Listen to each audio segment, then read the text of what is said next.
Ang kwentong ito ay pinadala ng isang subscriber na tawagin na lamang natin sa pangalang Eddie. Ayon sa kanya, ito ang karanasang hindi niya kailanman makakalimutan. Isang hiwagang minsan na niyang tinakasan, ngunit muling bumabalik. Lumaki si Eddie sa isang tahimik na baryo sa probinsya. Sa likod ng kanilang bahay ay may malawak at masukal na kawayanan. Kahit tanghaling tapat, malamig ang hangin. Doon at kakaiba ang katahimikan. Palagi siyang binabalaan ng matatanda, huwag kayong maglalakad sa kawayanan pag gumagabi. May nakatira doon. Bata pa si Eddie noon at hindi siya naniniwala. Akala niya ay panakot lang yon. Hanggang isang gabi na inutusan siya sunduin ng kalabaw na malapit sa kawayanan. Habang papalapit siya, napansin niyang nawala ang lahat ng tunog ng kalikasan. Walang kuliglig, walang palaka, parang huminto ang mundo. At doon niya nakita ang isang matangkad na nilalang sa pagitan ng mga kawayan. Katawan ng tao, ulo ng kabayo, baligtad ang mga paa, isang tikbalang. Hindi ito nagsasalita, ngumiti lamang, ngiting puno. Biglang naligaw si Eddie. Paulit-ulit siyang umikot sa kawayanan kahit alam niyang pauwi na ang direksyon niya. Ang mga kawayan ay tila gumagalaw at nagsasara ng daan. Nang marinig niya ang boses ng kanyang ina na tumatawag, naalala niya ang bilin ng kanyang lola. Kapag may tumatawag sa iyo sa gubat, huwag kang sasagot. Pumikit siya, nagdasal, at may na hinawakan na rosaryo.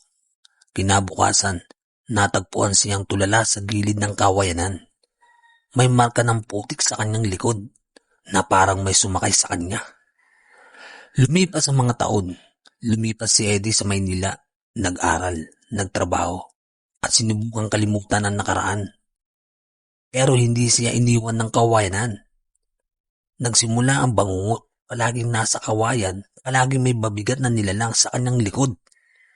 Pagkagising niya, may mga marka ng kamay sa kanyang balikat. Nang bumalik siya sa baryo para sa burol ng kanyang lola, nakilala niya ang isang albularyo. Isang tingin pa lang ay sinabi nito, hindi ka pa niya pinakakawalan.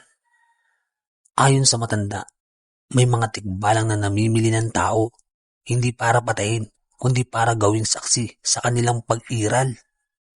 Isang gabi, may narinig siyang halakhak mula sa kawayanan. Parang tinatawag siya, parang inaanyayahan. At muli niyang nakita ang tikbalang, mas malinaw, mas malapit, mas totoo. Sa unang pagkakataon, nagsalita ito, ikaw ang nakakita, ikaw ang pinili. Ikinuwento ng tikbalang na unti-unti nang nauubos ang kawayanan. Kapag tuluyang itong nawala, mawawala rin siya.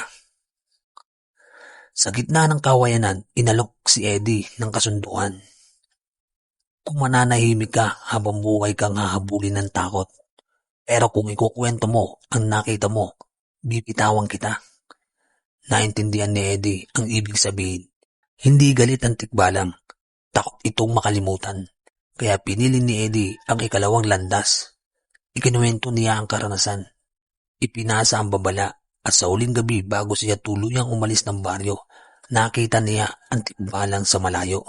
Nakatingin, tahimik at unti-unting naglalaho sa dilim ng kawayanan.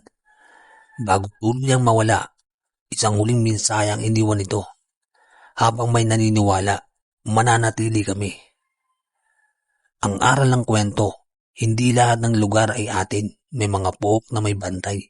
May alaala at may espiritong mas nauna pa sa tao. Matutong gumalang sa kalikasan, makinig sa babala ng matatanda at huwag maliitin ang mga kwentong kababalagan dahil minsan ang hindi mo pinaniniwalaan ang siyang nagmamasid sa iyo. May mga kwento na hindi para manakot kundi para magpaalala na may mga bagay sa mundong ito na hindi pa natin lubos na nauunawaan. Ito ang PLTV, Kwentong Kababalagan.